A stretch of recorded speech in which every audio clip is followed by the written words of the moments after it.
जय बोलो देवादिदेव 1008 श्री भगवान महावीर स्वामी की जय जय जय। अहिंसा परमो धर्म की जय जय जय।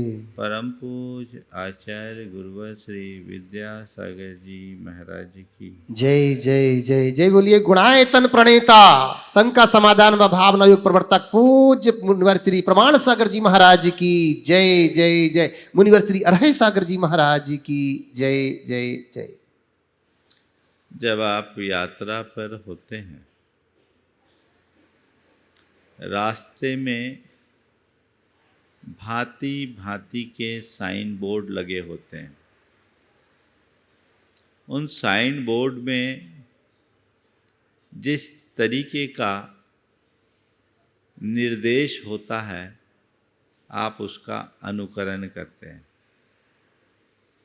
और उसी में कई जगह ऐसा लिखा रहता है, ये डेंजर जोन है। तो जब कभी कोई डेंजर जोन सामने आता है तो आप लोग क्या करते हैं? धड़ल्ले से गाड़ी बढ़ा देते हैं कि एक्स्ट्रा प्रिकॉशन रखते हैं, है ना? किसी जर्नी में यदि कोई डेंजर जोन आता है तो वहाँ व्यक्ति को एक्स्ट्रा प्रिकॉशन रखना पड़ता है। संत कहते हैं कि जैसे तुम बाहर की यात्रा में आने वाले डेंजर जोन के प्रति सावधान होते हो, वैसी अपने जीवन यात्रा में भी आने वाले डेंजर जोन के प्रति सावधान हो। डेंजर जोन का मतलब क्या है?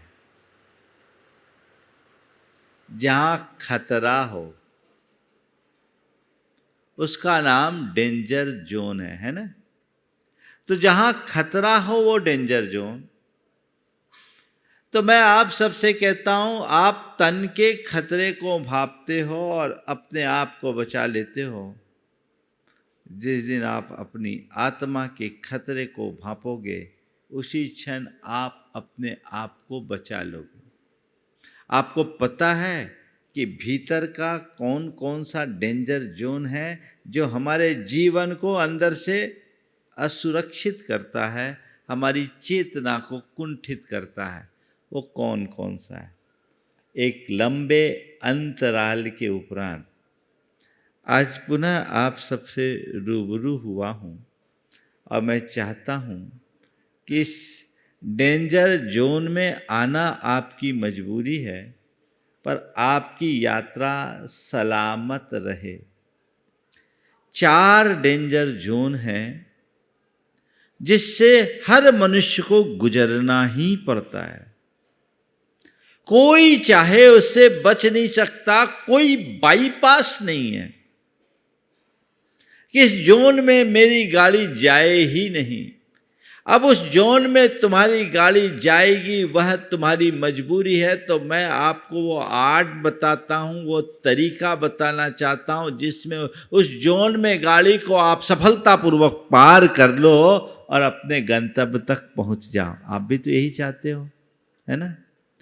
तो सबसे खतरनाक जोन है first zone, anger. Anger is danger, है कि नहीं है? आज 4 बातें आप सबसे मैं कहूँगा, जो 4 प्रकार के डेंजर जोन हैं जिसमें मनुष्य को अपनी गाड़ी घुसानी पड़ती है। वह है आवेश, एंगर, क्रोध, अभिमान, आग्रह और अपेक्षा। कोई व्यक्ति ऐसा नहीं है जो इनसे मुक्त हो, पर अगर हमारे अंदर ये चीजें हैं तो हम इनसे कैसे बचे, इनके दुष्प्रभाव से कैसे बचे। मैं एक एक करके आने वाले दिनों में इनकी चर्चा करूंगा। आज सबसे पहली बात है आवेश की, क्रोध की, गुस्से की। संसार में शायद ही ऐसा कोई व्यक्ति होगा जिसे कभी गुस्सा ना आया हो या किसी के गुस्से का शिकार न बना हो, है ना। अब सवाल है, गुस्सा आ जाए तो क्या करें, और किसी गुस्सैल से पाला पड़ जाए तो क्या करें। दोनों स्थितियां हैं। खुद को गुस्सा आए तो क्या करें, और किसी गुस्सैल से पाला पड़ जाए तो क्या करें। कुल मिलाकर इस जोन में फंस जाए तो क्या करें, है ना। चलो मैं आपसे पूछता हूं, जब आपके अंदर गुस्सा आता है तो आप क्या करते हैं, क्या करते हैं? हाँ हाँ, आपके शब्दों में मैं बड़े सीधे शब्दों में कह देता हूं, जब गुस्सा आता है तो होश हवास खो देते हैं। क्या करते हैं? होश हवास खो देते हैं, आपा खो बैठते हैं, अपने आप कहते हैं आपे से बाहर हो जाते हैं। यानी हमारा संतुलन बिगड़ जाता है, और जिस गाड़ी का संतुलन बिगड़ गया तो एक्सीडेंट तो होना है। रोजमर्रा की जिंदगी में ऐसा एक्सीडेंट होता है कि नहीं होता है? होता है। तो क्या करना है? होश हवास को ठीक रखना है। वैसे ही ठीक रखना है, जब आप किसी डेंजर जोन में जाते हैं तो गाड़ी ड्राइव करते समय सावधानी रखते हैं। तो ये सोचो, ये क्रोध एक आवेश, एक ऐसा आवेग है जो हमारा दिमागी संतुलन को बिगाड़ता है, या दिमागी संतुलन बिगड़ने से उत्पन्न होता है, उसे हमें ठीक करना है। 4 बातें आवेश से बचने के लिए आप सबसे मैं कहूंगा। गुस्सा से बचना चाहते हो तो सबसे पहली बात, विवेक को जागृत रखो। बोध में क्रोध नहीं होता।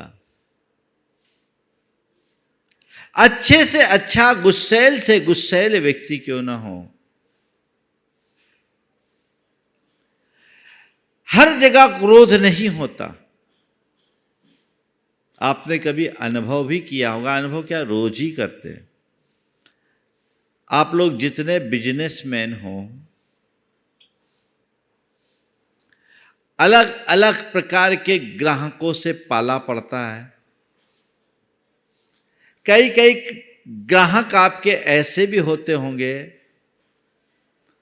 जो पूरा दिमाग चाटते हैं, समय बर्बाद करते हैं, और ऊपर से कह देते हैं आप तो लूटते हो, आप तो लूट रहे हो, आपके दुकान में तो कुछ है ही नहीं। क्या करते हो? आपको लुटेरा कह रहा है सामने वाला, और आप मुस्कुराकर सहज भाव से करें, कोई बात नहीं, कोई बात नहीं बहन जी, कोई बात नहीं भाई साहब, आप चिंता नहीं करें, ऐसी बात नहीं, मैं आपके साथ बिल्कुल जेन्युइन बात कर रहा हूं, आप दोबारा आइए, आपके पसंद की चीज मिलेगी। कितनी मुस्कुराहट के साथ। अगर यही बात कोई दूसरा व्यक्ति जो तुम्हारा ग्राहक नहीं है वो कह दे तो, कोई तुमसे लुटेरा कह दे तो, तुम तो लूटते हो कह दे तो, क्या होगा? सवाल ये है कि दुकान पे बैठते समय, कस्टमर को डील करते समय ये आवेग क्यों नहीं? ये संयम कहां से आया? ये संयम कहां से आया? इसलिए कि विवेक है ग्राहक से हमें कैसा बिहेवियर रखना है ना। उसने आपको अवेयर कर दिया कि भाई ठीक है, ग्राहक से हमें बहुत सकारात्मकता से पेश होना है, बहुत संयम रखना है, इससे गुस्सा करेंगे तो धंधा ही चौपट हो जाएगा। आपका बॉस आपको झाड़ रहा है, और वो भी तब जब आपकी अपनी कोई गलती नहीं, आपकी गलती नहीं, और वो आपको झाड़ रहा है, बुरी तरह झाड़ रहा है। हो सकता है कोई बदमिजाजी हो तो गाली भी दे दे, आप क्या करते हो? चुपचाप थर्ड बटन सी। अंदर हलचल हो भी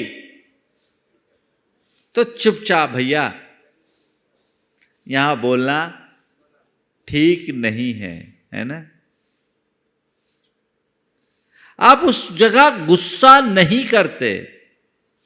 और सबसे ज्यादा मजा तो उनके साथ आता है जो कस्टमर केयर से जुड़े होते। कितनी गालियां खाते वो लोग, खाते हैं। कई लोग तो सीधी सीधी गाली गलौज तक कर लेते हैं उनसे, पर वो कितनी नम्रता से पेश आते हैं। क्यों? उनको पता है कि उनको पैसे इसी बात के मिलते हैं। उनकी सब चीजें रिकॉर्डिंग में डली रहती है। अगर कोई भी बात गड़बड़ाई किसी भी कस्टमर से, उसने थोड़ा सा भी मिसबिहेव किया तो उसकी नौकरी को खतरा है। मतलब जहां हम भावी संकट को सामने रखते हैं हमारा विवेक जागृत होता है, और जहां विवेक जागृत होता है वहां आवेग शांत हो जाता है। ये अनुभव है कि नहीं है? हाँ? तो फिर एक बात दिमाग में रखो कि गुस्से से हर जगह खतरा है। केवल ग्राहक के सामने नहीं, केवल बॉस के सामने नहीं, केवल हमारी नौकरी के लिए नहीं, हमारे जीवन के लिए। जहां क्रोध आया वहां विनाश हुआ। ये बात हृदय में अंकित होनी चाहिए। अंकित ही नहीं, गहरे बैठ जानी चाहिए। अगर ये बात आपके मनोमस्तिष्क में अच्छे तरीके से बैठ जाए तो गुस्सा आएगा क्या? नहीं आएगा, कतई नहीं आएगा। और जो लोग ऐसे विवेकवान होते हैं वे इस पर बहुत अच्छे से अंकुश भी रखते हैं। कुछ लोग ऐसे होते हैं जो क्रोध में रहते हैं। कुछ लोग ऐसे होते हैं जो क्रोध में बहते हैं। और कुछ लोग ऐसे होते हैं जो क्रोध करते हैं। और कुछ लोग ऐसे होते हैं जो क्रोध नहीं करते। क्रोध में रहना, क्रोध में बहना, क्रोध करना और क्रोध न करना, अक्रोध में रहना। अक्रोध में रहना, अक्रोध में रहना तो बहुत ऊंची भूमिका है। पर मैं आप सबसे कहता हूं, अक्रोध में न रह सको न रहो। क्रोध में रहना है, क्रोध करना है कर लो, पर क्रोध में रहो मत। और कदाचित क्रोध में रहो भी तो क्रोध में बहो मत। क्रोध करना, क्रोध में रहना और क्रोध में बहना, इसमें बड़ा अंतर है। क्रोध करो तो विवेक के साथ क्रोध करो। तुम्हें इस बात का एहसास हो, इतना विवेक हो कि यहां मुझे कितना क्रोध करना है, बोध के साथ क्रोध। मां अपने बेटे को भी झिड़कती है, गुरु अपने शिष्य पर भी क्रोध करते हैं। हाँ? जिसके प्रति आपका प्यार होता है आप उससे भी अपना क्रोध प्रकट करते हैं। पिता अपने पुत्र को भी डांट लगाता है। हमारे गुरुदेव तो कहते हैं शिष्य और शिष्य में डांट लगाना चाहिए। डांट लगाओ, लेकिन बोध के साथ क्रोध करो। सीमित, संयत, नियंत्रित क्रोध, विवेक पूर्वक कि यहां मुझे क्या बोलना है, कितना बोलना है। क्रोध की स्थिति में भी तुम्हारी भाषा में नियंत्रण हो और भंगिमा पर नियंत्रण हो। कुछ भी अलर्गल ना निकले, कर दिया और तुरंत उसको खत्म भी कर दिया। ऐसे लोग अपने जीवन को सफलता के शिखर तक पहुंचा देते। दूसरे क्रम के लोग जो क्रोध में रहते हैं वो सीधी मुंह बात ही नहीं करते। गुस्सा उनका स्वभाव है। चलिए ये भी है, लोग जान लेते हैं कि ये इनका स्वभाव है तो उनको झेल लेते हैं। लेकिन सबसे खतरनाक वे होते हैं जो क्रोध में बह जाते हैं, उठपटांग हरकतें करना शुरू कर देते। क्या करते उनको खुद पता नहीं, बाद में पछताते हैं। और क्रोध का तो इतिहास ही है, उसकी शुरुआत अविवेक से होती है और अंत पश्चाताप से। ऐसे लोगों की स्थिति बड़ी भयावह होती है। अगर अपना विवेक जागृत रखोगे तो क्रोध होगा नहीं, अक्रोध में रहोगे। कदाचित क्रोध कर भी लो तो क्रोध रहेगा नहीं, खत्म हो जाएगा। और कदाचित थोड़ी देर तक क्रोध रह भी गया तो क्रोध में बहोगे नहीं। मतलब ऐसी जोन में फंस भी गए, ओ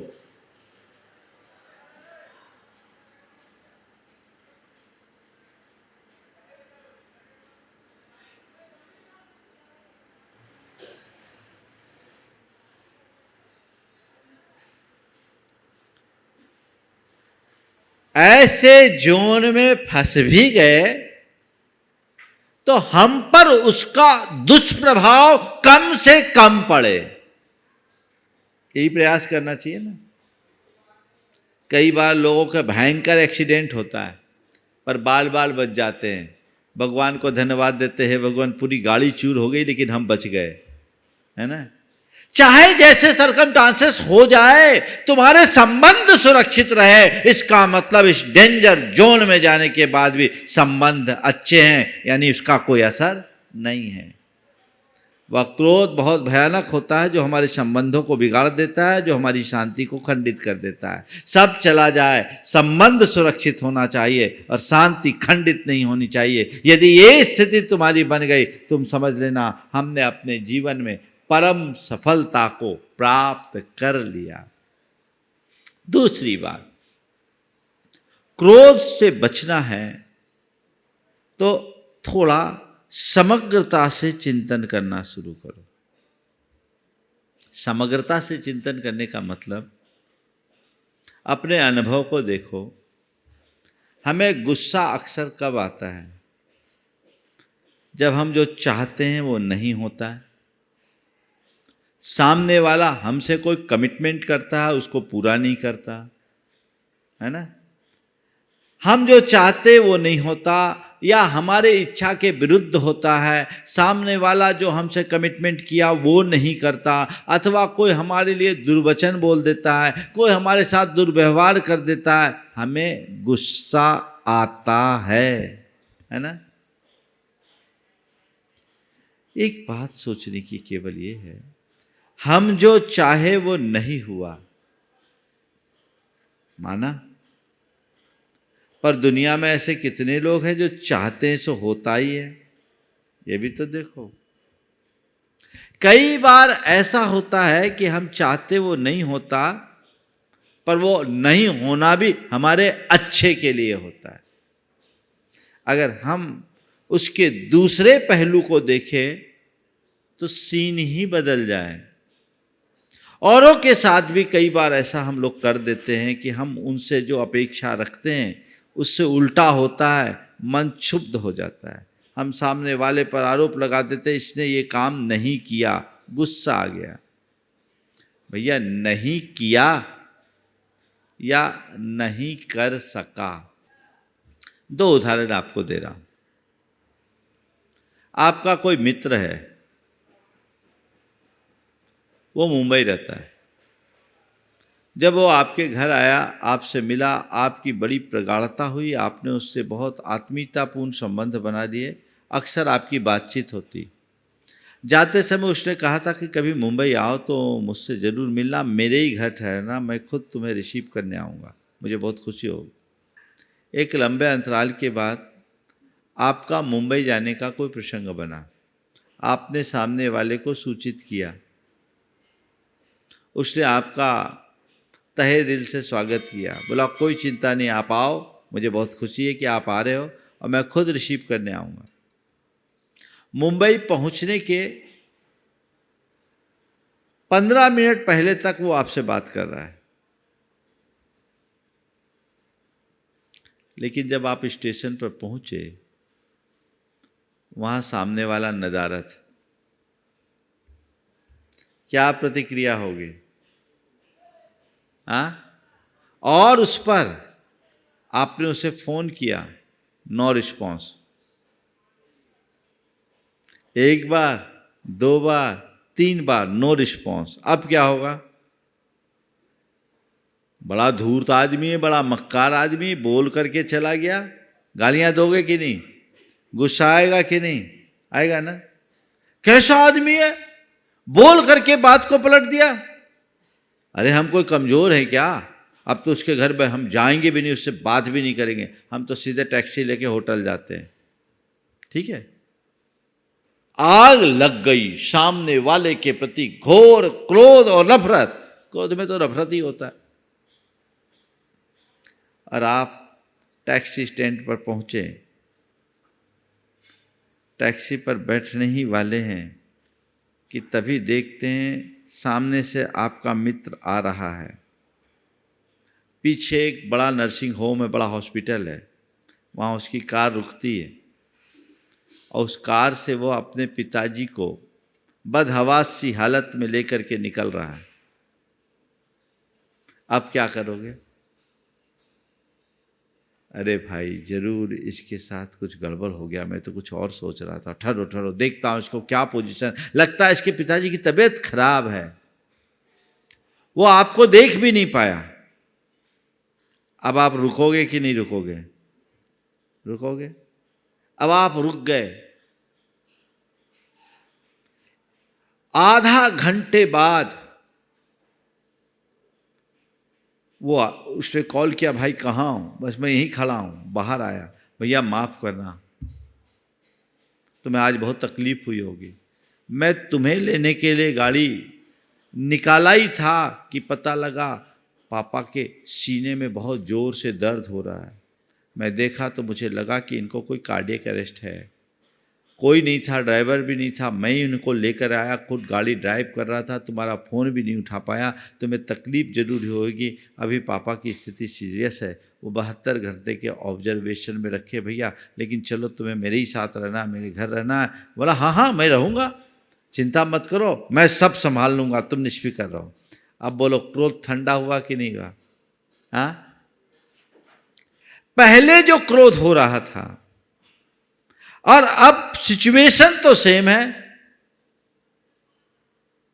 इमोशन चेंज क्यों हो गया? माने पहले हमने केवल अपने हिसाब से सोचा था,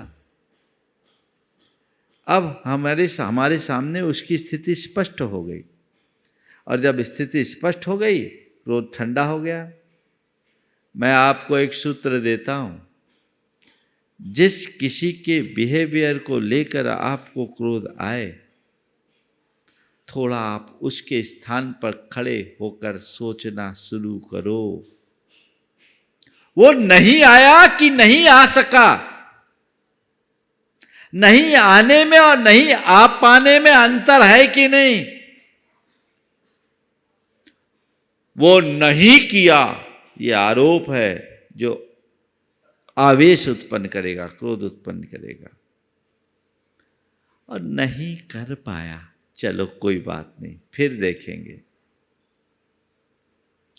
यहां सामने वाले के प्रति सॉफ्ट कॉर्नर होगा।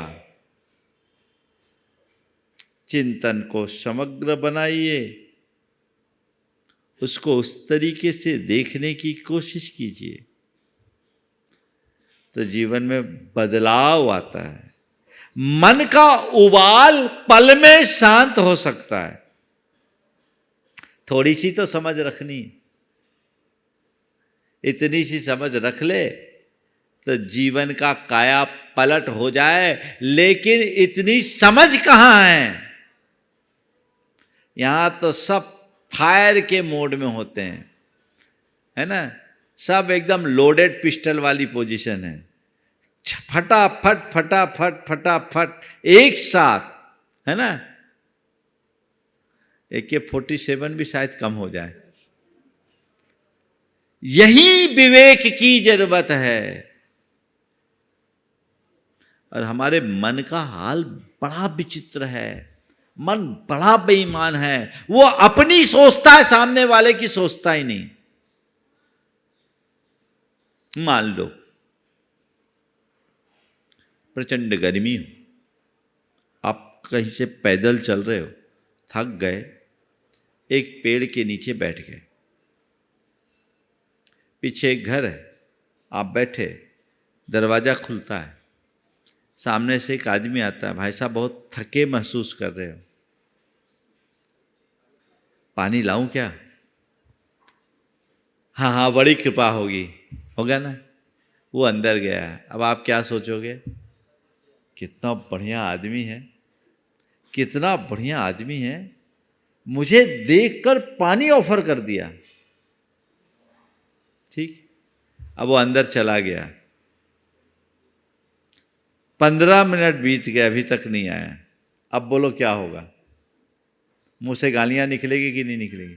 गजब का आदमी है, मैंने थोड़ी बुलाया था, कंठ सूखा जा रहा है, प्यास के मारे मैं मरा जा रहा हूँ, उसने पानी ऑफर किया और अभी तक आया नहीं। पता नहीं कैसे कैसे लोग हैं इधर के, न जाने कितनी गालियां दोगे, गुस्सा आएगा कि नहीं आएगा? आ रहा है, गुस्सा आ रहा है, जबकि सामने वाले ने आपसे कुछ लिया नहीं है, कुछ लिया नहीं, केवल क्या किया है, पानी का कहा है और अभी तक पहुंचा नहीं है, और आपके मन में गुस्सा।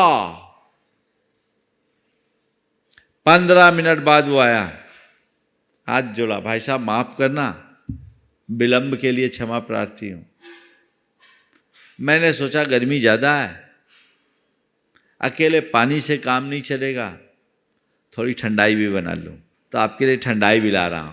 अब क्या होगा? अरे आदमी है कि देवता, आदमी है कि देवता जो पानी की कह के ठंडाई ला रहा है। हालांकि ठंडाई भी अभी आया नहीं है, थोड़ी देर पहले जो धूर्त था वही देवता बन गया। समझ गए बात को?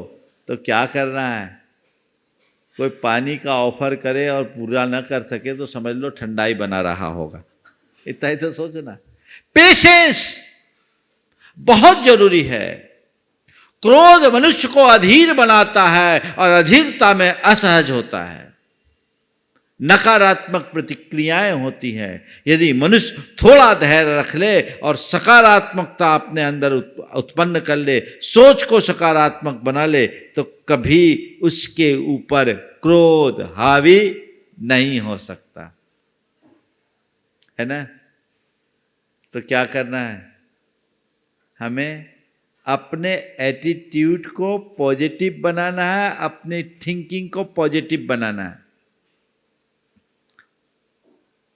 तो विवेक को जागृत रखें, समग्रता से सोचना शुरू करें, सकारात्मक रहें, पॉजिटिव एटीट्यूड रखें।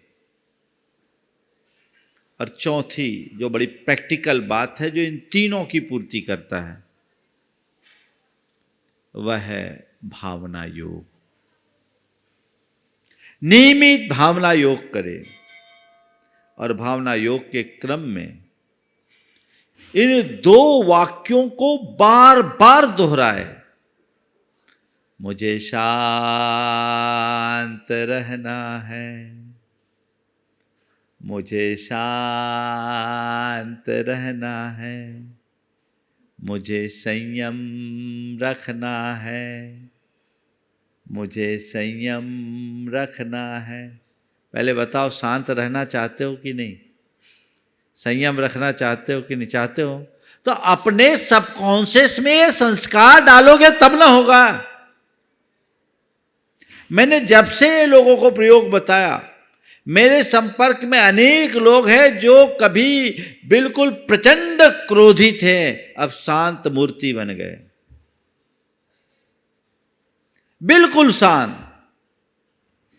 मैं भोपाल में था, एक के मोटरसाइकिल के टंकी पर लिखा था मुझे शांत रहना है।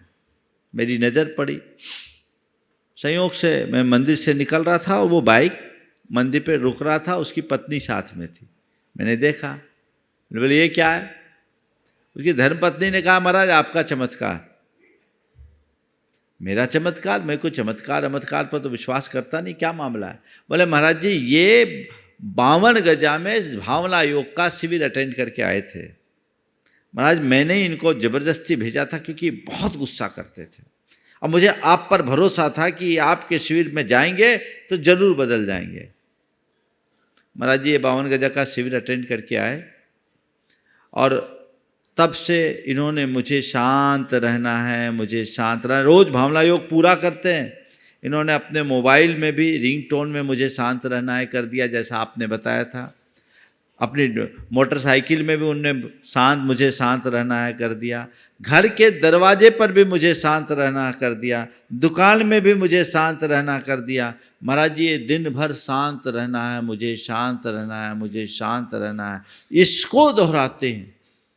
और महाराज जी जैसा आपने बताया था सुबह 108 बार दोहराना, तो ये उसी की जाप भी करते हैं। मैंने उससे कहा, बोला महाराज मेरा यही मंत्र बन गया है। हमने पूछा नतीजा क्या है ये तो बताओ। तो उसके कहने के पहले उनकी धर्मपत्नी ने कहा, महाराज अब पूरी तरह शांत हो गए हैं, अब इनको कोई गुस्सा दिला भी नहीं पाता। ये चमत्कार जीवन में घट सकता है थोड़े से प्रैक्टिस और अभ्यास से। कोई भी दोष और दुर्बलता मनुष्य के ऊपर तभी तक हावी होती है जब तक हमारे मन में उनके प्रति जागरूकता का अभाव होता है।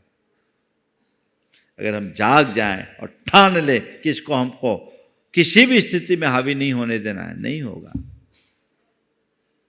जो आप अनचाहे करते हैं, ज्यादातर लोगों का जो गुस्सा होता है ना अबुद्धिपूर्वक होता है। अबुद्धिपूर्वक इस सेंस में क्योंकि हमारे सबकॉन्शियस में ऐसे संस्कार बने हैं कि जहां मौका आता फट से क्रोध उभर जाता है।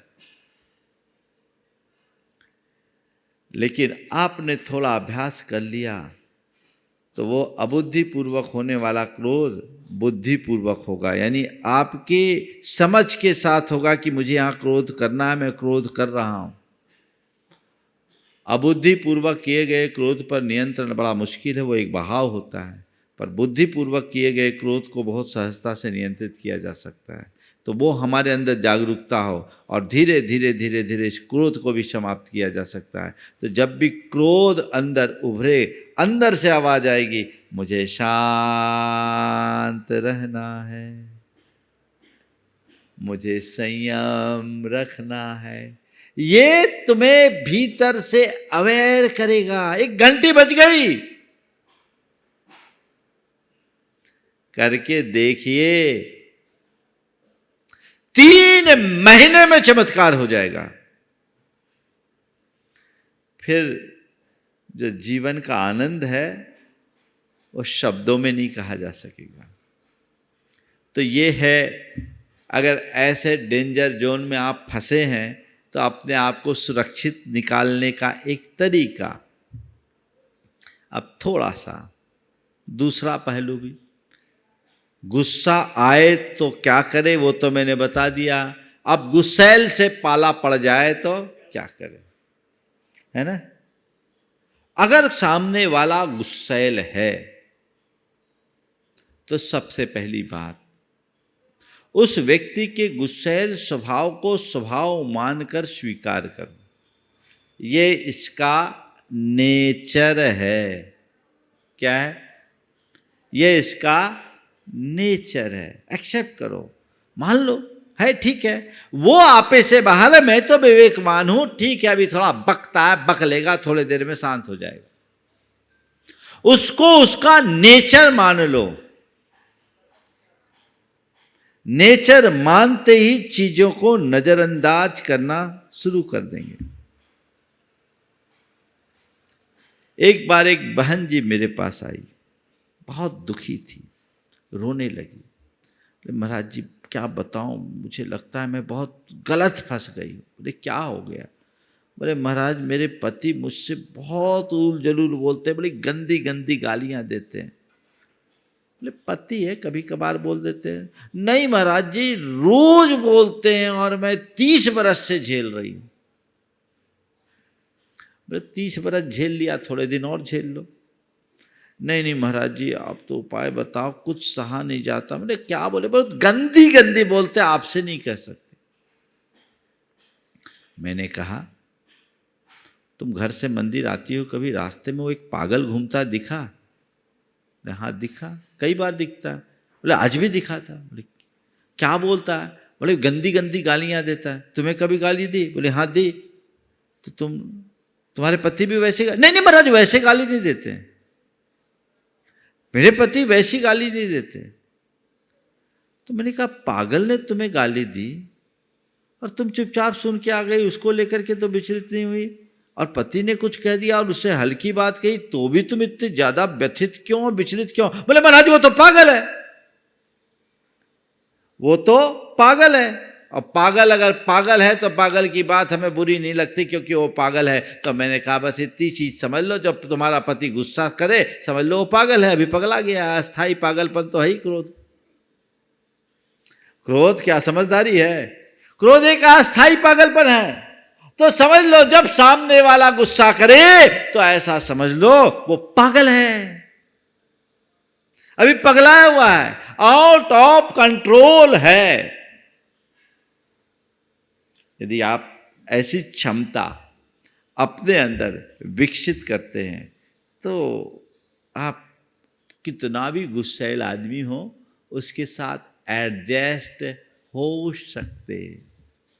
दूसरी बात, हंसकर टालने की आदत डालिए। क्या करें? हंसकर टाले। ठीक है, कोई व्यक्ति ऐसा है, स्थिति ऐसी है, झेलना तो पड़ेगा, नज़रअंदाज करो, कर रहा है गुस्सा कर लेने दो, हंस दो, टाल दो। एक अपार्टमेंट में एक दंपति रहते थे, उनकी फ्लैट से हमेशा हंसी की आवाज़ आती थी। लोगों को बड़ा आश्चर्य हुआ कि इन लोगों में कभी खटपट नहीं होती क्या? अगर मियाँ बीबी में खटपट नहीं तो मियाँ बीबी है कैसे? एक विचारक ने कहा कि पति पत्नी एक दूसरे से प्यार करने के लिए नहीं बनते, पिछले जन्म का बैर भुनाने के लिए बनते। पति पत्नी का रिश्ता, ऐसा किसी कवि ने कहा कि पति पत्नी का रिश्ता, अब वो पता नहीं उसने अपना अनुभव किया हो नहीं किया हो, लेकिन बात उसने जो कही वो बात कह रहा हूँ कि पति पत्नी का जो संबंध है एक दूसरे के प्यार के लिए नहीं, पिछले जन्म का बैर मिटाने के लिए होता है। क्योंकि दोनों रेल के पटरी की तरह कभी न मिलने वाले होते हैं, दोनों अलग अलग धारा में रहते हैं, बस जो बीच के बच्चे हैं वो स्लीपर का काम करते, दोनों से जुड़े रहते, समानांतर चलने वाले होते। खैर वो अपना अलग संदर्भ है। थोड़ा बहुत खटपट तो सबसे होता है, और जिनसे प्यार होता है उन्हीं से खटपट होता है। तो लोगों को लगा कि क्या बात है, इनके फ्लैट से हमेशा हंसी की ही आवाज़ क्यों होती है? अब दुनिया ऐसी है कि लोगों को लोगों की हंसी भी बर्दाश्त नहीं होती। एक दिन एक युवक ने पूछ ही लिया, भैया क्या बात है, जब भी तुम्हारे फ्लैट से आवाज़ आती तो हंसी की आवाज़ आती है, तुम लोगों में लड़ाई नहीं होती, इसकी हंसी का राज क्या? बोले क्या बताऊं, मेरी धर्मपत्नी बड़ी गुस्सैल है। धर्मपत्नी गुस्सैल है तो हंसते क्यों, इसमें हंसी का क्या राज? बोले यही तो राज की बात है। क्या राज है? बोले मेरी पत्नी को जब गुस्सा आता है ना तो गुस्से में सामान उठा उठाकर मुझ पर फेंकती है। गुस्सा आता है, गुस्से में सामान उठा उठाकर मुझ पे फेंकती है, जब उसका निशाना लग जाता है तो वो हंसती है, और निशाना चूक जाता है तो मैं हंसता हूं। आदत डालिए, निशाना लगे या चूके हंसकर टालना है। जीवन को संभालने का ये बड़ा अच्छा माध्यम बन सकता है ना। तीसरी बात, कोई गुस्से में हो तो आग हो, आप पानी बनिए, उस समय कोई प्रतिक्रिया मत करें। ये सोचे कि अभी ये आपे से बाहर है, इस समय कुछ भी बोलना गड़बड़ है। मैं आपसे पूछता हूं, कहीं आग लगती है तो आप क्या करते हैं? उसको बुझाने के लिए पानी डालते हैं या पेट्रोल? हाँ, पेट्रोल डालते हैं क्या? सामने वाले में यदि क्रोध की आग है तो प्रतिक्रिया का पेट्रोल डालने की जगह सहनशीलता का पानी डालो। जितनी प्रचंड आग हो उतना अधिक पानी चाहिए होता है ना। एक चिंगारी हो तो फूंक के बुझा सकते हैं, थोड़ी सी आग हो एक लोटा पानी डाल दो, ज़्यादा आग है तो 2-4 बाल्टी डालनी पड़ती है, और कहीं लपटे निकलने लगे तो ज्वाला हो जाए तो दमकल बुलानी पड़ती है। सामने वाला जितना क्रोध में हो, आप अपने मन में उतना बोध रखो, शांत रहो। उस समय शांत रहो। सामने वाला क्रोध में और आप शांत हो तो बात ज़्यादा नहीं बढ़ेगी, नहीं बिगड़ेगी, और थोड़ी देर बाद उसे अपनी गलती का एहसास होगा और खुद वो आपसे क्षमा मांगने को तैयार हो जाएगा। ये विवेक अपने अंदर जगा करके रखना चाहिए। तो कोई गुस्सैल हो, कितना भी गुस्सैल हो, उसे उसका नेचर मान ले, उसके बात को हंसकर टाल दें। प्रतिक्रिया करने की जगह उसे सहनशीलता का परिचय दे करके चले, तो आप उस व्यक्ति से अपने आप को बहुत आसानी से बचा सकते हैं। और चौथी बात, इसे अपनी कर्म निर्जरा का अवसर मान ले कि ये क्रोध कर रहा है, मैं संयम रख रहा हूँ, मेरा कर्म झड़ रहा है, वो मेरे ऊपर उपकार कर रहा है। ऐसी सकारात्मक दृष्टि आपके अंदर आ जाए तो फिर क्रोध आप पर कभी हावी नहीं होगा। तो ऐसे डेंजर जोन में जाना तो सबकी नियति है, पर हम उससे अप्रभावित रहें, यही हमारी दृष्टि होनी चाहिए। समय आप सबका हो गया, यहीं पर विराम। बोलिए परम पूज आचार्य गुरुवर श्री विद्यासागर जी महाराज की जय।